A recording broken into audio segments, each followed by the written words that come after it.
What's going on, everybody? Welcome to another episode of Hollywood Already Did It, your movie podcast for reboots, remakes, and sequels, and why we continue to tell these stories again and again. As always, I am your host, Blake Schultz, and with me is Terrence Tatum. Hello, everyone. And this week we are doing I hate saying requel, so I won't, but the fourth installment in the Naked Gun franchise, a continuation of the first three, the slapstick, pun filled, at times very dry type of comedy that we'll get more into it, but this is a type of comedy that I almost think you and I didn't even get that much of. It was like Airplane and Naked Gun, Most of these at were least. done by the time that I was like, I think the closest that we sort of get is Austin Powers, sort of in our You're the realm. second person to bring up Austin Powers, and I'm like, I feel like that one's only in this vein because it's a parody. And to Yeah, me, Austin Powers is so much more a straightforward comedy in and comparison to like this. Haydn and people. Yeah, This is like everything's so deadpan, and yeah, Austin it's Powers is yeah, like so wacky, yeah. But and it they're has in the way same sort of building yeah, at least. Yeah, and this has more like literal puns. Where I think Austin Powers wordplay comedy, is massive for this yeah, franchise. Like like yeah, it's the type of stuff that, to your point, even with like I think Scary Movie is like the last sort of satires that exist in parodies, but even that it was not as heavy on wordplay as these films are. no. By the time I got Scary Movie, like American Pie had shown up, and like so Hmm. much of that is infused into Scary Movie, and even Austin Powers. But let's talk about it. What did you think of the movie? Were you a fan of the old ones? I It's feel like these funny. are ones we don't talk about a lot. Loosely, not really, because I think to your point, I'm sort of I was born in 81. So Police Squad, what this is all sort of started with, was in 82. And so I missed all of that. And by the time that I really started paying attention to this movie, it was like the final one, like Naked Gun 33 and the third, which is good, but not as good as the first two. And so I kind of was like, and I never really went back to the first two until much later in life. And so they didn't hold that much weight for me until much later. And then I was like, oh, I sort of respect this. And it's a comedy that I love because I'm a fan of the deadpan stuff, but I wasn't really into it until didn't even know it was existed really until I went back maybe I would say even like 10 years ago, 15 years ago. But way after the third one. The third one was in 94, I believe. So like Mm. um, this film had me from the moment that they had sort of the MacGuffin and literally put plot device on it. I was like, cool, I'm in. You got me. I'm locked in for the rest of this time. And from that point on, just sight gags on sight gags. Like this thing moves. It's an hour and 20, but it just goes. And there's never a moment I'd say at the most, there might be a minute and a half where I don't at least chuckle or smile or notice, like, that's a funny piece or that's a side gag or that's something. The coffee puns that'll keep happening. Like, if you watch, especially me, because I'm a big fan of procedural cop shows like Law and Order and all that stuff. And if you watch any of those, you're gonna get enjoyment off of just stuff that's happening in the background. Or oh, LA Noirs, because there's a lot of voiceover work that sort of those noir films sort of happen. And it's just hilarious to see Liam Neeson has already proven that he can sort of do this stuff. He showed up in a couple of things where he was super deadpan, but he is pitch perfect in this movie. And the fact that he is basically as deadpan as you can get, it makes the stuff that comes out of his mouth just that much funnier. And I think this is a tightly written script. Everybody does what they're supposed to do at the highest level. It's a comedy that I was surprised how well it works today because I didn't think that the today's audience would respond to this film, but it's smart and it's really well done. It still has a fresh take on it, but it brings a lot of the stuff that existed in those 90 films to the 2025s, and it works. Like I had a way more fun. I wasn't really looking forward to seeing this because I was like, this franchise doesn't mean that much to me. My God, this was a good time. It's one of my favorite things that I've seen this year. I couldn't stop smiling from ear to ear. Yeah, I agree with everything you said. I think it's interesting, and it's funny what kind of got me excited because I think when they announced it, I was like, we're gonna try to bring up Naked Gun Yeah. at a time where like what was the last big theatrical comedy that did well? Bridesmaids, The Hmm. Hangover. Um, I'm sure I there's think others. I think Bottoms did Girls Trip, I okay. think Girls Girls Trip Trip sort of did came out after, good. yeah. But Um, yeah, it's been a while since but we've had a comedy. and it was funny because then they get Liam Neeson and Pam Anderson, and I said it to a friend right away because it was Seth MacFarlane, Akiva Schaffer, Hmm. and they're like, "What do you think?" And I was like, "I think Pop Star Never Stop Never Stopping is one of the most underrated comedies of our Absolutely. like modern time." to Absolutely. to not sound too crazy, but I think it's like incredible. It's so good. And I was like, well, Hmm. he can direct this type of comedy. Yeah. And I really like Liam Neeson in, oh my God, the Ricky Gervais show where he does the like, let's do improvisational comedy. Yeah. But he, Yes. he also has a scene in Ted That is where and it's fantastic. so good. Yeah. And say whatever you want about Seth MacFarlane and Family Guy and the Cleveland Show and American Dad and all these things. I think they're all really funny. And Seth MacFarlane, for all of his like whatever you want to say about him, has so much like respect and reverence for these old shows and Hmm. properties. And even in watching the last three Naked Gun movies before I went and saw this one, a part of me was like, oh, like Family Guy's writing is it's Naked Gun is baked in the DNA of Oh, it. absolutely. Like Yeah. 100%. You can tell that that was his guide for the most part of how those shows just operate. Wordplay and then going off into the tangent. That is like taking a point in this movie, the whole snow sequence. I was like, oh, this is literally it a Family Guy pulled bit. that is the most Seth MacFarlane Yeah. part. Like Correct. that's the most him, and it's so funny. It Like is. it just that moment. So as the pieces kind of came together, I was like, no, I'm really excited for this. Um, and it is that weird, like, we all we do is talk about reboots and remakes on this show. But comedy is weird because of the way it kind of comes back. Like you Hmm. had why I just forget the name of it, but the old sex comedy in the 80s that we didn't really do until um, American Pie came back. And then we kind Hmm. of stopped we made so many rom-coms in the 2000s, and then that kind of went away. And then the Apatowian comedy came and the dramedy came. And this is like such a weird breath of fresh air Yeah. that I feel like that we've had in TV for so long that like South Park does really well, that Family Guy does really Hmm. well, and to see it Boondocks, with like an there are a couple of audience, shows that have existed on, Boondocks, yeah, that on network, but you haven't gotten a film that's felt like this type of comedy in a very long time. years. I maybe Undercover Brother Decades. Like, yeah, and like I feel like, yeah, Undercover Brother and crap, I don't think the Michael J. White one, Black Dynamite are kind of oh, like the Black last Dynamite. time that you sort of get anything that's close to this type of like, hey, I'm gonna wink at you. You're in on the joke and we're gonna have fun with this. There's definitely been the last decade I haven't had anything like this. And it's fun because like it's similar to how Leslie Nielsen did it. It's similar to how all of the shows we've mentioned things play it. All the actors play it straight and the comedy just kind of happens Happens. around them. Hmm. And I think the weird thing that happened to comedy maybe a little bit after Judd Apatow is like we started calling out weird things. But even Yeah, Bottoms was similar. Bottoms was also very just like, this is the world we're in, deal with it. right. Barbie was very similar. This is the world we're in, deal with it. We're not going to have somebody who's like, whoa, whoa, whoa, whoa, what? Yeah, like calling out or saying this is ridiculous. Or what also has happened is that because there's a fine line, there's a difference between slapstick and what this is. And slapstick, I think, also sort of plays into that. Like, hey, we're gonna break the fourth wall all the time. We're gonna play to the biggest audience. Where this is like, no, the actors in this are gonna dial everything back, and we're just gonna punch you over the head with wordplay and side gags. And you're in on it, but you're watching these people take everything as seriously as it possibly can be. And I think that's where the Austin Powers comparison, and Austin Powers is my favorite comedy, but that to me is I'm like, it's so He's playing slapstick. that so high. It's Yeah, so we break the fourth wall, we yeah. wink at the camera, we're so high, we're calling out craziness, Hmm. we're like pointing at the things we're sad. They're only the same because one is satirizing Bond and one is He's satirizing satirizing police procedurals. procedurals. Yeah. Um, Outside of that, it would be like saying Austin Powers and Scary Movie and Scream and all Right. these things are the same thing. They're not.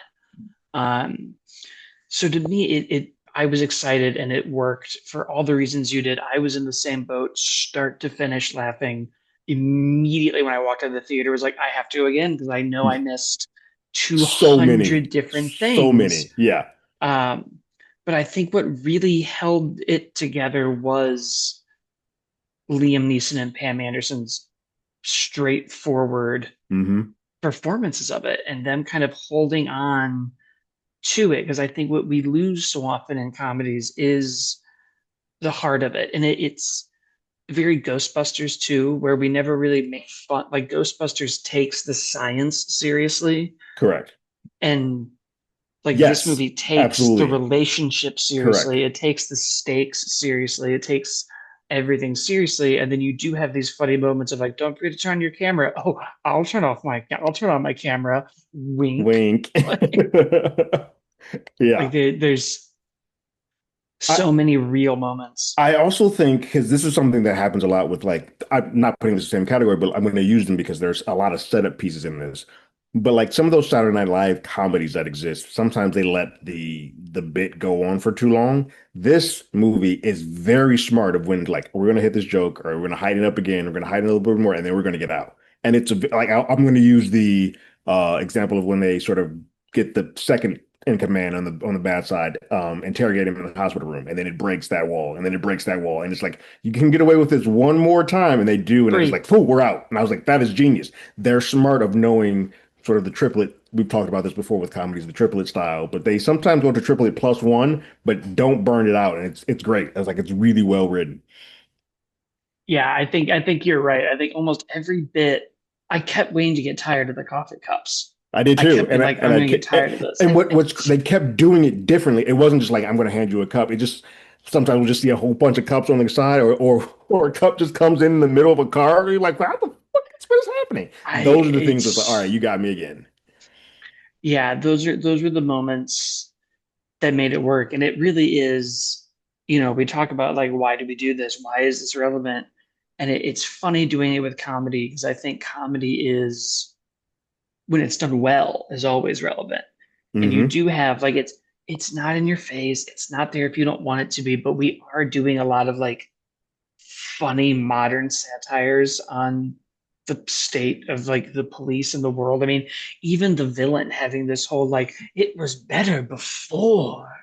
We can remember when you and me ruled, and like we have these like kind of punching, oh, I guess down, I guess, with like the state of police jokes of like, Yeah, well, that could be anyone whose brother I killed. yeah. That could be anyone. He was I white. have Oh, not so you're laughed. Tony's brother. Yeah, I think that's what I like too, is that like they don't they punch they punch down or they make fun of those type of things, but it's smart how they get there. It's not like I'm not going to take the easiest road to get Well, to and this point. I'm going to be a it's little bit never smarter how I get there. And it's we're not never malicious. punching. We're always yeah, no, we're always punching down on the people who are in power. Also, Yeah. we're never like doing it in the wrong way. But I like it because it is that weird like I'm not tired by it ever where I'm like, Hmm. okay, we have to take like 30 minutes of the movie to have this like statement about something, but it is there Hmm. in like the smartest way, which I think Yeah. the old movies did well too. There was always a big set piece and a big Hmm. like the Queen is coming, the Oscars are Right. happening. There was always a kind of like state of the world moment with these giant the baseball game, the Oscars, this. I liked having It's this one big at the UFC UFC, fight, like UFWC. Yeah. UFWC. Yeah, it's that was fun. And the fact that you got to use real stuff and the cameos in this, like it never those cameos don't overstay their welcome. They're like all smartly sort of placed and put in there. And I was like, oh no, all this works. Like it's a really well executed film for a time that comedies like this, but comedy as a whole just don't get released theatrical. Like the majority of our comedies that we talk about or that exist get released straight to Netflix or whatever streaming device they are on. So to get a theatrical release for this, for a property that was long dormant, like 26 years dormant, if not more, actually, it's more than that, is pretty. remarkable. And for them to actually come out and nail it, you can tell that there's a lot of care here. And it's for a property that most people were like, nah, we don't need to go back there. And it succeeds. And I kudos to them because I they caught me off guard. Yeah, I think there's a lot of reasons why we didn't go back to it for a long time. I think one, in the 90s when it kind of wrapped up was back when we were like, well, we did the trilogy. Bye. We don't really Yeah. do what we do today, where you just dust off an IP like it's a fossil that you found and put it in a museum. Yeah. Um, but like obviously we don't have Leslie Nielsen anymore. Right. You can't use OJ. Uh, No, no. Although the that's gag they have here is chef's kiss. that was so good. It was Yeah. small and great. Yeah. Um, and then yeah, then like we talked about this type of like that kind of went out, and then I think the next big comedy was American Pie, and then the next big one after that was all the stuff in the 2000s and Scary Hmm. Movie, and then the satire and the parody became like I always make the joke of like we went from like scary movie to like superhero movie, and then suddenly you would like go to Target and you would see like I think it's an actual title that's like the 40-year-old virgin knocked up Sarah Marshall who crashed or what, and it's Yeah, like, oh, yeah. we're now just doing a parody of the parody of the parody of the parody of the Yeah. parody I of the mean, parody. I feel like the last sort of run that was quality, Scary Movie's the first two, but it was still attached to where I'm going with this, was the rank with the Wayans brothers. Like them, those were the sort of the last, the I'm gonna get you sucker. Even Don't Be a Menace while drinking my hood, juicing the hood, like that, those are sort of the last time that you got honest to goodness satires or parodies of a particular genre. And they always sort of take a different genre. Like I'm gonna get you suckers of the black exploitation stuff. Don't Be a Menace is all the like the heavy hitted drama, black teen dramas of the 90s. So that's sort of like that last run. The Wayans brothers were the ones that sort of I still had some type of care with it before it sort of started getting once you get into the back end of scary movies, which is funny, because David Zucker is the director of all, who also directed the first ones. By the time you get to those, then it doesn't have the same quality because I don't think, as a tied in as to Zucker was with the police procedurals, he didn't have that same connection to the horror movies that the Wayans sort of were giving to them. Well, and it's the same thing we talk about with Scream, right? Where like you do the satire of what's going on in that industry or in the industry in that genre. And Scary Movie 1 was slasher, Scary Movie 2 was sequel, Scary Movie 3 was Mm, trilogy, Scary Movie 4 got fortunate enough to be able to do the requel and the fourth movie. And now when we're doing them the way we are, you kind of need to if let you're going to things satire happen. something, you need to have something happen. Yeah, Like things I need think to happen. it's what kind of makes South Park always work is that they are so quick to just be like, here, let's Hmm. rip it from the headlines and go. And when you don't have that, then they are still funny episodes, but it's not quite the same thing. Yeah. I think it's that weird thing that The Simpsons also hit because so much of what we're talking about, comedy in general, like left theaters and became Simpsons, The Office, Seinfeld. It like all You exists know on what's a TV. I'm Parks and Rec, 30 Rock. Yeah, in my brain as I'm thinking, you know what show really reminds me of the style of this film where it plays it straight, but it's like takes the piss out of everything? Atlanta. Yeah, Atlanta is the that's a one of the very best very common one-to-ones deadpan. where I can think where it's deadpan. But the world that they're living in, they're all taking it straight, but the stuff that happens around them becomes freaking insane. But Yeah, they just have to accept it. And that's the closest that I can currently think of where it's almost the same style of comedy. I think that's probably the most recent one. Hmm. Yeah, it's funny because yeah, you need to kind of let it. You kind of need to let things occur before you can parody it, or else you're just sort of doing it again and again. Recycling it, yeah. You kind of are where we are with a lot of movie franchises, where it's like here Exactly. we are again. Yeah. Um, and I think it's being well received. It's got good reviews so far. I just kind of had the box office up. It's made as of now like 17 million, another 11 million So 28 and a half, off, like worldwide-ish. Yeah. off of 42 million, which isn't bad for an No. opening weekend, especially for an R-rated comedy. And for a movie that Uh, has a good word of mouth and no real representation of comedy that comes after this, it could have legs. Like this could go for a it minute. it's also interesting because we're in this space now, and everyone was blobbing onto it yesterday, but now Fantastic Four's It's not 80% Dropped now, 80. It's like 665, I think, over. 66 Yeah. now, according to Variety's article But still like from 300 12 hours worldwide. Like ago. it's still Yeah, 300 it's odd not worldwide. bad. It's just a big drop. But I wonder because Yeah. we talked about it a lot on the show of the repeat viewer doesn't happen as often. Movies are obviously more No. expensive post COVID. Correct. I wonder if this is going to be one of the first because That'll has people go back. I saw this with five people and all of us but one of my friends didn't care for it. It wasn't his type of comedy. Everyone else was like, I have to go see this again. Yeah. Like I I want to run it know I back. missed stuff. Like Hmm. I wonder if this will be one of the first ones in a while where people are like strong second weekend. People went back. Yeah. Yeah. Maybe I'm just hopeful because I want the comedies to return. But I don't think we have movies that really call for Sinners was probably the only time this year that I think people actively went back. But yeah, you don't have that. So you're going to have these massive drops because we have sort of conditioned the world to be like, hey, either wait till VOD or I'm going to see it once and then I'll catch it when it comes on VOD. But the repeat viewer in the theater isn't happening anymore. And so for some of these things, when they're like Fantastic Four getting the brunt of the superhero fatigue, I don't think that's the case. Now, I do say this: if we get to a point whenever Spider-Man comes out and it doesn't make like a billion, then that's when we need to worry. But if Fantastic Four is not making getting there, it's then I'm not still concerned. It's still doing no, well it's also like for 40 to 60% is still the yeah. average. So 66% isn't good, but it's also not like, Yeah. oh, Um, um, but I think the only thing that's going to hurt Naked Gun is the fact that it's R. So there's a lot of audience that can't see that just won't be able to see this film. And so I don't know if the adults are the folks that are going to go back, but I do think our age group and maybe slightly younger will probably like, hey, let's go peep I this again. really want to go back. Like Yeah. it's the first one in a long time that I've been like, no, if I'm like bored on a Tuesday afternoon, I might just Right. Let me go go run this see back. it. Yeah. Um, but I think that's all I've got for it, unless you've got more. No, no, I think I hate to say comedy's not back because this isn't going to bring about a Comedy's bunch of back. comedy. It's back. It's But, back forever.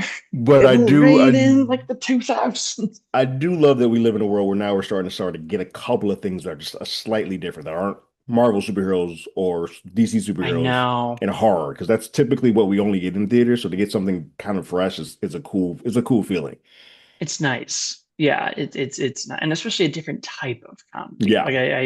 We were in this like dramedy world forever, Yes, where everything and is like, and I love the I holdovers or don't. stuff like that, but like I want something that's just like, hey, we're here specifically to make you I laugh. mean, Like, this was the hardest I laughed since I saw Bottoms in the theater, like that without a doubt. Um, but that is our show, guys. So as always, you can follow the show on YouTube. Hollywood already did it, where Terrence also does the trailer reactions and TV show reviews. Hollywood ADI on Twitter and TikTok. I'm at as always Blake, and Terrence is at Terrence Tatum, and we will see everybody next time. later.